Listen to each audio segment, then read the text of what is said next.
East Coast Horror Group.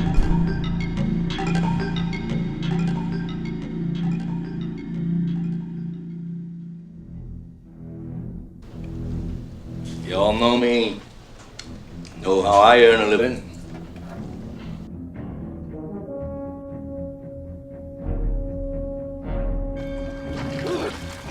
Well, this is not a boat accident. It wasn't any powder. It wasn't any coral reef. And it wasn't Jack the Ripper. It was a shark. I can go slow ahead. Come on down and jump some of this shit.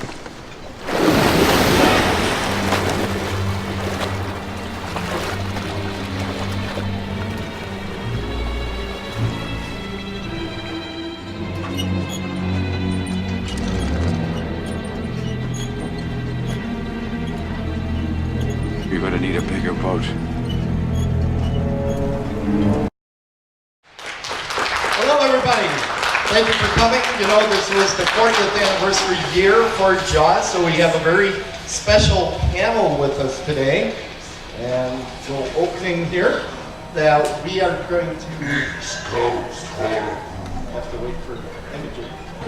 Ladies and gentlemen, is proud to bring to you the screenwriter, Carl Gottlieb. The production designer, Joe Alves, and Chrissie from our first kill, Susan Backlinie. Let's give them a warm Chicago welcome on a very cold day.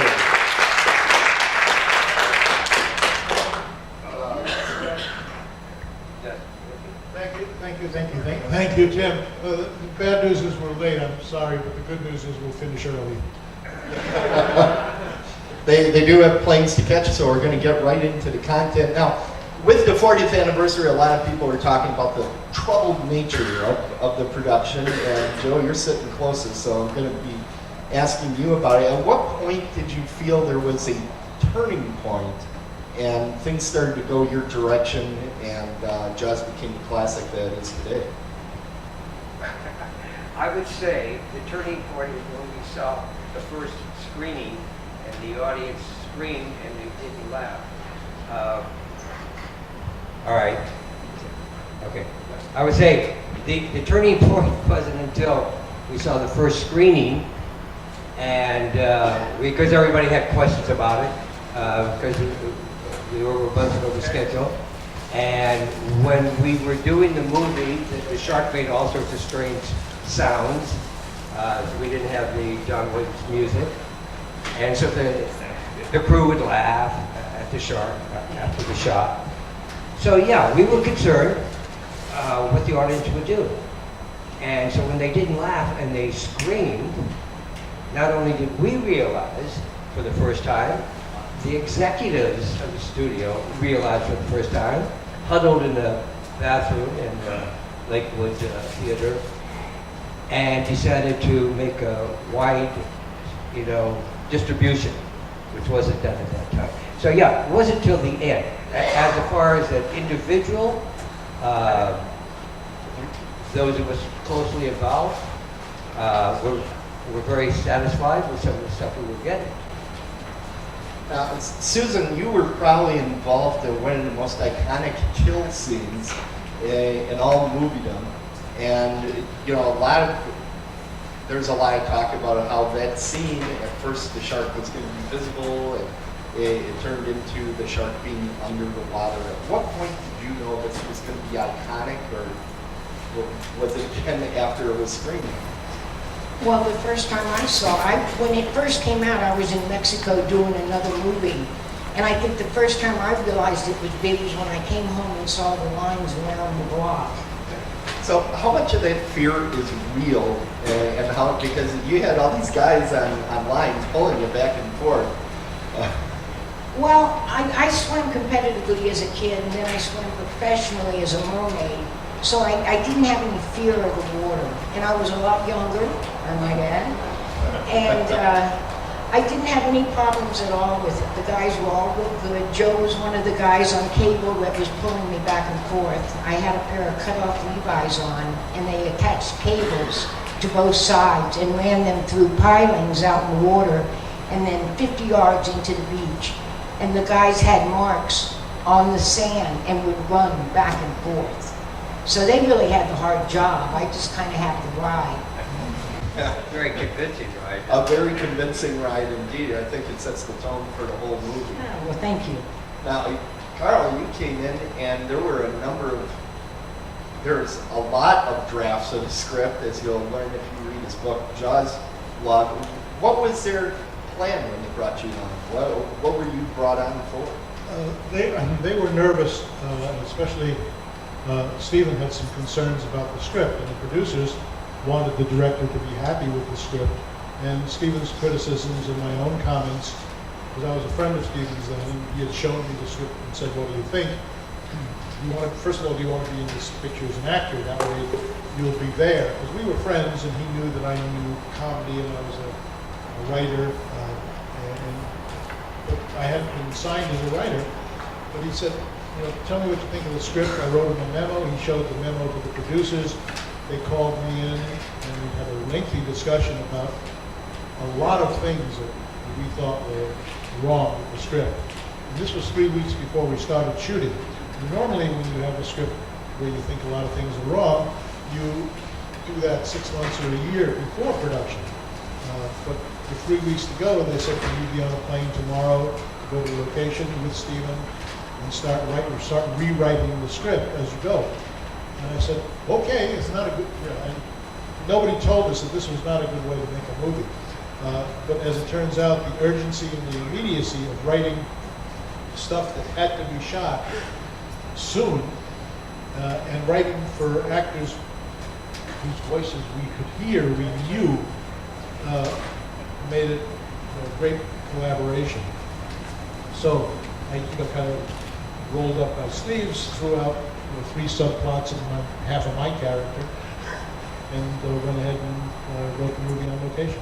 Well, I wanted to ask you about that. You talk about that in Jaws Walk, that you actually were writing your own character out of screen time every time you turned around.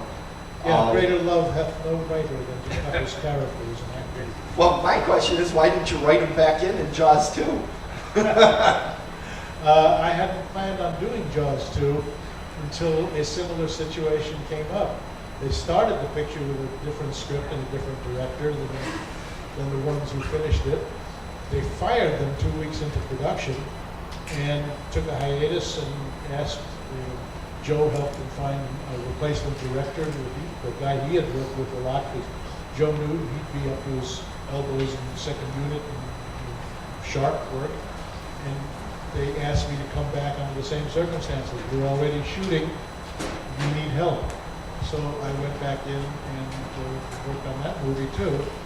And similarly, Jaws 3, and never anybody's fault, people who are actually in love with the movie and worked on it.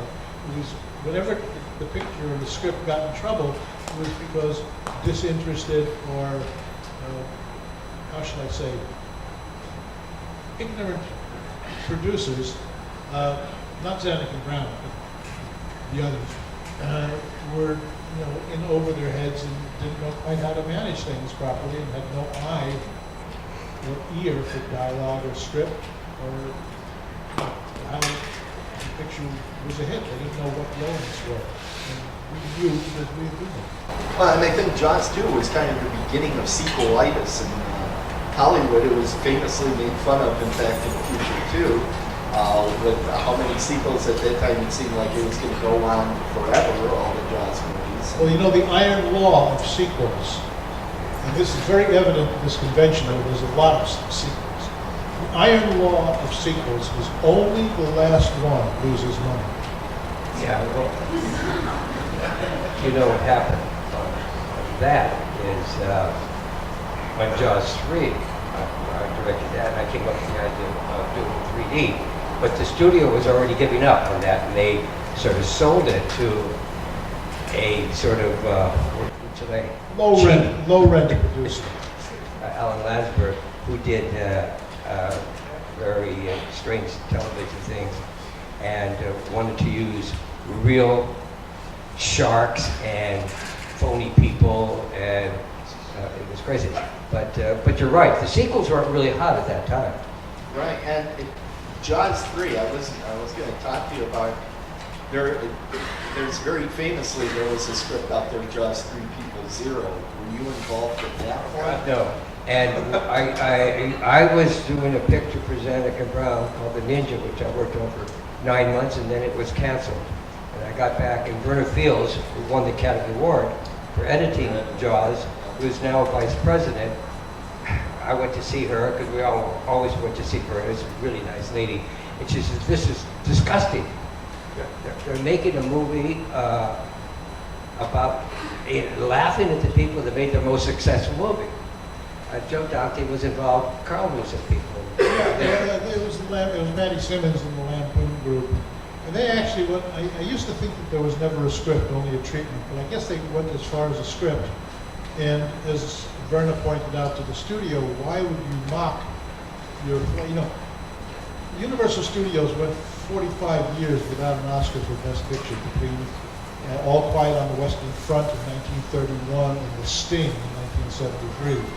So they were not a studio known for their quality. When they had a picture that was a genuine box office hit to surpass all other box office hits, why would you mock it? And then, of course, Steven Spielberg had a very proprietary interest in Jaws. He loved that movie. It was the movie that launched a career that was legendary. And the feeling was, it is. I think David Brown said, we are fouling our own nest by even thinking about Jaws 3 People Nothing. So it disappeared into the trash bin where it belonged. Now, when you look at Jaws, it has brought so many things to Universal. I personally feel there wouldn't be Universal theme parks without the Jaws coming out into tour all those years. Oh, yeah. And Discovery Channel wouldn't have Shark Week and some of those things. But Peter Benchley is very vocal about he was concerned that Jaws brought along a lot of people killing sharks, making them into villains. And was after, yeah. And what are your thoughts about that? Well, we weren't doing an attitude towards, we were making movies, that's what we do. And Peter wrote this book, and the movie is really quite different than the book. And I started on the picture before it was a movie. I started on the galley sheets. Zanuck and Brown called me because I worked on Sugarland, and Stephen wasn't involved. And they sent me the galley sheets, so because I could do them for nothing because I was a studio guy there. But I did all these drawings to present it to the studio because they were a little questing, making a shark movie. So we never really had an attitude about killing sharks, and even the movie talks about a shark, and there was disgusting things going on, in the Orient. They cut off the fins, and I think that sort of brought interest about sharks and people killing sharks, and I think that affected Peter a great deal. As a filmmaker, it was just sort of an abstract thing that was happening. Yeah, it was everybody else who said sharks are evil, and they did that for the same commercial reasons that spiders are evil, and snakes are evil, and rats are evil, and bugs are evil. No, they're all part of this universal world that we live in, and sharks in particular are what they call apex predators. They're at the top of the food chain. So everything that eats everything else eventually winds up inside a shark. And that includes mercury and cadmium and poison and plastic bags, which is bad for everybody. And sharks themselves, because shark fin soup was a delicacy in Asia, it was only for rich people who could afford it. Then when Asia had an economic boom and everybody could afford shark fin soup, everybody said, hey, let's go down to the corner and get some shark fin soup. So that meant that factory ships would go off into the Pacific, overfish the waters, kill we don't know how many millions of sharks, cut off their fins, throw them back in the water, because the meat spoils very quickly, so it's not worth anything unless you process it immediately. And to this day, we don't know what damage has been done to the shark population. And Peter Benchley and an organization called Wild Aid, who are also concerned with tigers and elephants who are disappearing from the planet, Peter devoted the rest of his life to rehabilitating the image of the shark. So tell your friends, don't eat shark fin soup. Don't eat shark. Nothing wrong with sharks. So I think we can agree we're not against sharks, we're against mentally ill sharks that chase people down and have jumped into their boat, right? That's the problem? Yeah. Who's an And angry shark? And he keeps reappearing, you know. And no matter what, we blow him up, we burn him with a cable. And he follows the family all the way down to the Bermuda. In Jaws 4, The Revenge. The one film that none of us had anything to do with. What's that? Jaws 4, The Well, Revenge. the interesting thing about Jaws 4, because Lorraine Gary is Sid Sheinberg's wife, and she was in 1 and 2. And so when I got involved with 3, we didn't have Lorraine in. And they used to come down and visit me with, you know, we said, well, he's not going to fire you, you know. But anyway, on 4, it was a total different group. Because I was using the same effects people of 1, 2, and 3. Laura Abergas was throughout the thing, and a lot of the same people, but we didn't have Lorraine. And so I guess they felt they had to make a 4 with Lorraine. I don't think it did so well. Like Carl says, you know, you keep making them until then they don't make it. Now, if you have any of the audience seen Jaws 3 in 3D? I think there's a lot of great sequences in 3D. Now 3D is back. What are your thoughts about that? Well, Jim Cameron, I mean, incredible. And here's the problem. When I started with Landsberg, the television producer, I'd come up with the idea because we were scouting water parks, and I saw this underwater sequence. And I liked the depth of it, and so I came out and we said, "What, Jaws in 3D?" I said, "No, Jaws 3D. That takes the onus off Jaws again." So then the studio got excited about it. The only problem, it was a great idea, got a lot of interest, but we didn't have any cameras. We had old. Jim Conner was a camera. We used to call it the Ultra Jam because they were just old things. So we had Eric Flex make us a camera. And so he went to the producer, chief producer, said, "You got to start shooting." I said, "I don't have a camera." You know, got to anyway. So we started with this junk, and we shot a week, and then we got a new camera, so we had to reshoot. It was very tricky, and they didn't know. What's upsetting is this: if people know a little bit more. But when we had Jaws 3D, they would pass out the glasses, and sometimes they would put, their fingers on the lenses, which would screw it up. And part of what makes the projection correct is the projectionist. So if they don't dial it in right, people are rubbing their eyes. I saw just this year in France a digital, it was incredible. But now, of course, it's really a different thing. Yeah, it's a totally different process. I think it was still with color back at. Well, we didn't have that. The problem, we had a lot of problems with effects. I had to get new effects people all the time. There's certain things that you can't do. And then, of course, the studio got, it's like Jaws 2. Jaws was successful, so they wanted more shark. And on Jaws 3, they kept sending me memos, stick something out there, And I wanted the depth, but they wanted to stick things out. And the problem I had... And the depth sequences are beautiful. But what's difficult is it was 35 millimeter, and we were doing a single camera, not a double camera like they used to do in a House of Wax. So we had to split the film this way, up and down, left and right eye. So now you have an aperture like this. Really hard to balance. Now, I could take a snake and put it out in the audience, but that damn shark has a dorsal fin. And as soon as you get the head out, as soon as the dorsal fin hits, it jumps back. So I was going crazy trying to get the dorsal fin. January 9th, 2012, a day that will live in infamy, the last day that Jaws arrived was in Orlando, Florida. It started in 1990. It ran probably longer than any of the rides down there. Any thoughts about the loss of Jaws for Harry Potter Land? You know, times change and tastes change, and I'm sure it was a very calculated decision. They looked at the money they were making on one ride, the money they were making on another ride.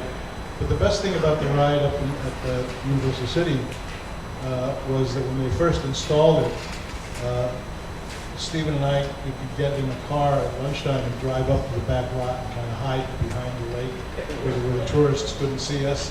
And we could see them, we could watch the tram, and we'd watch and we'd wait. And then the moment would come, the tram would dip and the shark would go and the crowds would scream.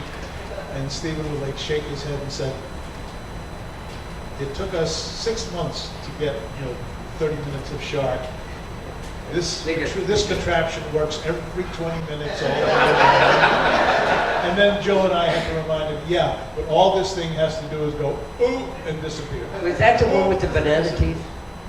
Because I hated that. Oh, the banana teeth was the first one. They had the banana teeth. Yeah, I don't want to know that, but Well, quickly, but we finished Jaws. We were not here. They took all the sharks and they threw them in the back lot, let them. yeah. Right. And then we got the Orca, Quinn's boat, and they sold it to a grip, really cheap, because who's going to care? Then the movie came out, got to get the boat back again. Got the boat back again. I'm sure the guy charged them a great deal. In the meantime, they took one of our molds of the shark and made a plastic shark, and they hung it up so people could take pictures of it. That shark now notoriously is in a sort of a junkyard. Not a junkyard, but it's a huge auto wrecking facility. And it's, because I did NPR did a thing on it, and I have Roy check it out, and it was our thing. But the sad thing is, we had the boat there, and for years, and for what I understand, Spielberg used to go down in quiet moments and just sit there by the boat. Well, some executive said, "Oh, get rid of that old boat." Like, it was from a different time. Right. And he didn't relate to that. I guess Stephen was pretty upset. Yeah, and the version of the boat that had run aground in New Hampshire, New England, on Murphy's property, just kind of gradually sunk in the sand, and then for the next 30 years, Jaws fans, much like yourselves, the Orca too, would trek through the swamp to get to this decaying boat and pull boards off. Now, at first you could take things that were like portholes and hardware, but then eventually it became just wood and splinters. And now there's nothing but a rotting keel buried in the sand. You can't even see it. It's gone forever. But there's a lot of pieces that people are offering, kind of like the Holy Grail. Christ had this in his hand, and Steven Spielberg had this in his hand. Very valuable piece of wood. Well, we're getting close to the end of time. We are going to take some questions from questions. you, but I want to get the clip going. We found a secret frame in Jaws. Joe Fortunato helped us find it. Let's see it. Can you play it? This is a spoiler alert. The shark dies. Okay, now you saw that at full speed. We're going to take it in slow motion and watch very closely. Just before the explosion, you will see there was a single frame of the shark's head poking out of the water where the explosion happens. It's about to happen here. I'm going frame by frame, and that is there, and then the explosion comes. And nobody has been able to tell me how that got sneaked in there. It looks like a sock puppet. Oh, we did a head. Wait a minute, can we go back to that? Because I'll tell you about this head. I know. I just love the reaction shot. Okay, that was the only miniature we did in the whole movie. We did that at the MGM. But you say there's a head that comes out. There's a little head just before the explosion, right there. Okay, so he has to shoot something. Right? I mean, the head comes up, he shoots it. All right. Now, think we got our answer. can I tell you what I did? All right, so I had that head. Now in Martha's Vineyard, there's a great abundance of squid. So I bought a lot of squid and I stuffed squid in there. So when it exploded, we had like body parts, squid flying out. Looked like. So that is not a stray frame. That is the beginning of that shot as it ignites. Now that we've seen it, we can talk about it. Because Joe Fortunato's wrong. That's not a stray frame that got spliced into the negative. That's the actual shot. It begins. The shot begins on the explosion. The frame after that, you can see It exploding. You can see the exploding beginning. That's the prop head of the shark at which he's aiming and saying, "Smiley, you son of a bitch," because the camera is not Roy's point of view, so you don't see the mouthful of tank. You're looking at the shark from another angle in the water. This is basically a seagull's point of view of the shark. There we go. The head comes up, and you just got a split second, so we got to see something, that he's used. Awesome, or Jossum as I like to say. We have a question right here. Susan, can you talk a bit about how you got involved in 1941? Well, when Steven was going to do 1941, they were going to do 1941, they thought they'd do the opening scene as a takeoff on Jaws. So how many people have seen 1941?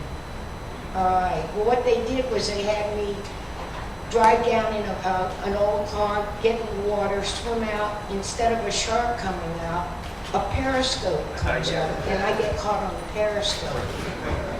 And then as it goes down, some little Japanese guy goes, "Oh, Hollywood!" And so he just thought he'd use me and make it a parody. It's what they call self-referential. Okay, I think we have time for one more. Have we answered all the questions? We answered all the questions. 40 years of. Well, we've answered a lot of questions, and I guess the text of our answers is circulated amongst you guys. For 40 years. You listen, you hear, and eventually you guys know more than we do because our brains are failing and yours are on the way up. Well, I think you wrote the definitive book on the subject with. Yes, Jaws log available wherever books are sold. There are shots. And especially in the hall where we're going to run now and sell you guys some of those books and pictures, Joe's storyboards of the shark exploding, among other things, and of course, Susan's photos. Hi. This is JP. I actually had a question for Joe regarding Jaws 3D, which I did see in the theater, and I think I had one of the bad projectionists because I had a terrible headache afterwards. But I believe I told you earlier, it was actually, strangely enough, the only one of the Jaws movies to actually give me bad dreams because of the claustrophobic nature of the film and all the being in all the tunnels and trapped and all that. My question regarding the film is wondering why there's only actually one shot where the shark actually breaks the water. There's the one shot where it grabs Leah Thompson, and other than that, you just see a fin. You never actually really see it come out of the water aggressively like you do in the first two films. Well, because we're going to see an awful lot of it when Simon Corkindale's in it, and so the thing is, it was a shark chasing water skiers. So it's got to go fast. So Roy had built this really fast fin, and we ended up using that a lot, and then Leah gets it. But I had a really sad situation really quickly with that fin. We had a line of water skiers, and when one falls, because I had a critic, really critics love it. Why? Because one fell, did they all fall? Well, because they're all tied to the same line, and if somebody falls, you drop the line. But in any case, we had the fin go, and it hit a girl. And she kept floating up, and we had an ambulance come, and Roy and I are thinking, and this is when they had the Twilight Zone, where 2 people died. And the worst thing, with all these water things you do, to think that you killed somebody. It was so scary. And she turned out to be all right, but that was. Yeah, it was a rough moment for everybody, so there wasn't time, nobody wanted to make another dangerous shot like that one. Yeah, but anyway, that was the answer, because I think we were keeping it short, reserved for that big scene with Simon. I'll tell you just a quick story. And Susan, as a experienced stunt person, would bear me out on this one. When a stunt goes, first of all, when a stunt is being done, the rest of the stunt crew are really standing by. And if it's a fire stunt, they're standing by the fire extinguishers. If it's a car stunt, they're standing by. Everybody's standing by.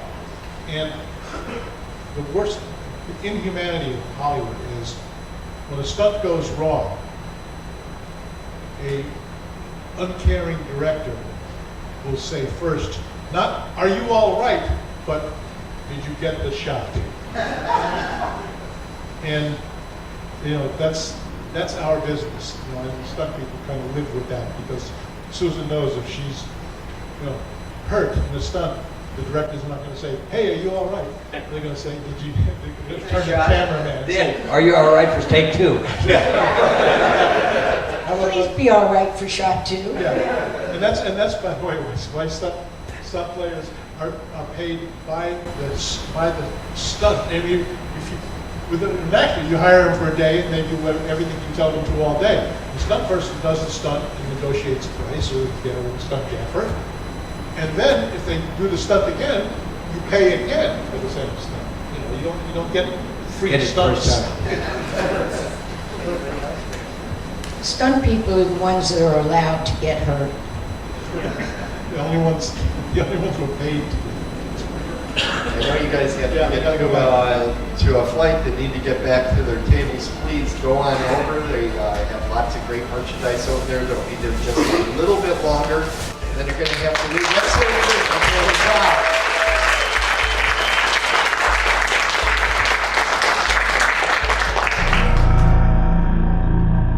East Coast Horror Group.